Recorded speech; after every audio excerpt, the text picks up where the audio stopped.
এখানে বিশেষ করে স্কুল কলেজের ছাত্রছাত্রীরা এখানে ঘুরতে আসে। এই জায়গাটা অনেক সুন্দর। এখানে রাস্তার দুপাশে সুন্দর সবুজে ঘেরা মনোরম পরিবেশ। আসসালামু আলাইকুম রহমতুল্লাহ।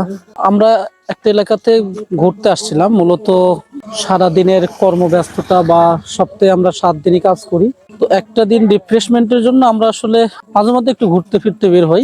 অনেক জায়গায় ঘোরাফেরা হয়ে গেছে, তো আসলে এখন শুরু করতেছিলাম যে এই এলাকার যে জায়গাগুলো বেশ মনোরম পরিবেশ যেগুলো, তো যে আমরা এখন যে রাস্তাটার ধারে আছি দেখা যাচ্ছে যে খুব ভালো আসলে প্রাকৃতিক দিক থেকে।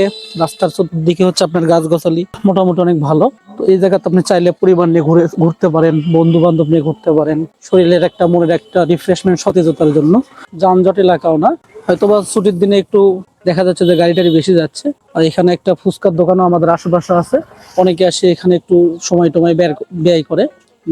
তো আসলে মাঝে মাঝে ঘুরতে ফিরতে বেরোনটা আসলে দরকার একটা সতেজতার জন্য, যাতে রিফ্রেশ হয়, মাইন্ডটা ভালো থাকে। এই জন্য আমরা বাঙালি তো আসলে একটু ভোজন রসিক মানুষ। ভোজন রসিক না হলেও দেখা যাচ্ছে যে তো খাওয়া দাওয়াটা না থাকলে আসলে হয় না যে কোনো জায়গায় ঘুরতে ফিরতে।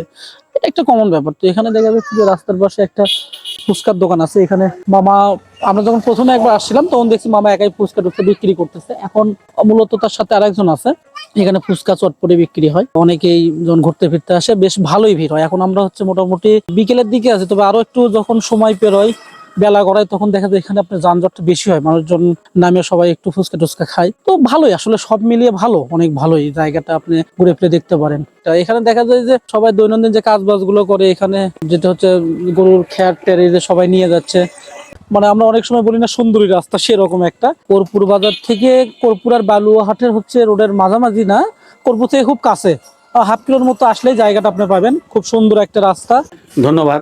সোনাতলা উপজেলার কর্পূর বাজার থেকে বালুয়া সড়কের মাঝামাঝি একটি বেশ সুন্দর মনোরম পরিবেশে এখানে একটি ফুচকার দোকান দীর্ঘদিন হলে ব্যবসা বাণিজ্য করে আসছে। প্রতিনিয়ত এখানে সকাল বিকেলে অসংখ্য তরুণ তরুণী এবং সকল বয়সের লোকজনকে এখানে এসে ফুচকা খেতে দেখা যায়। সেই ধারাবাহিকতায় আমরাও আসছি এই উপজেলার এক নিবৃত্ত পল্লী এলাকা থেকে এখানে ফুচকা খেতে। এই দোকানের বেশ সুনাম রয়েছে। এখানে বিশেষ করে স্কুল কলেজের ছাত্রছাত্রীরা এখানে ঘুরতে আসে। এই জায়গাটা অনেক সুন্দর। এখানে রাস্তার দুপাশে সুন্দর সবুজে ঘেরা মনোরম পরিবেশ এবং মুক্ত আবহাওয়ার জন্য এখানে ছেলেমেয়েরা আসে ঘুরতে এবং বিশেষ করে ছবি তুলতে। আর সেই ফাঁকে তারা এই দোকানে এসে ফুচকা খায়। যেহেতু আপনি মাঝে মধ্যে আসেন, এখানকার এই খাবারের মান বা কোয়ালিটি সবকিছু মিলে আপনার কেমন লাগে? তো এখানে খাবারের মান শহরের দোকানের চাইতে অনেক ভালো। আসসালামু আলাইকুম। ওয়ালাইকুম আসসালাম। বড় ভাই, আপনার নাম? আমার নাম মোহাম্মদ আবু সাইদ মন্ডল আরিফুল ইসলাম। আরিফুল ইসলাম। এখানে ভাই আপনার এই ব্যবসা কতদিন হচ্ছে আপনার? এই 5 মাস হয়ে গেল। 5 মাস। হঠাৎ করে এরকম রাস্তায় একটা আপনার আইডিয়া কিভাবে আসলো, যদি একটু শেয়ার করতেন। আসলে ব্যবসা করে খেতে তো আর ইয়ে না, তারপরেও মানুষ বড় হতে চেষ্টা করে, কিন্তু যখন পা পিছলে যায় বা কিছু হয়ে যায় তখন নিরুপায় হয়ে রাস্তায় দাঁড়ায় লোক। বুঝতে পারছি ভাইয়ের পিছনে অনেক বড় একটা গল্প আছে। এখানে বেচা কিনা আপনার কেমন হয়? হয় মোটামুটি, ইনশাল্লাহ আপনাদের দোয়ায় খুব ভালো বেচা কিনা হয়। আচ্ছা, আমরা নিজেরাও তো খাইছি এবং অন্য 2-4 থেকে শুনছি এখানে আপনার ফুচকা বেশ ভালোই বানান আপনি। তো ভাই এখানে হচ্ছে আপনার এই জায়গাটাতে আসার জন্য মানে মানুষ কিভাবে আসবে, এটা আপনার একটু এখানে আমার লোকেশনটা হচ্ছে বালুয়াহাট থেকে 5 কিলোমিটার দক্ষিণ দিকে। আচ্ছা।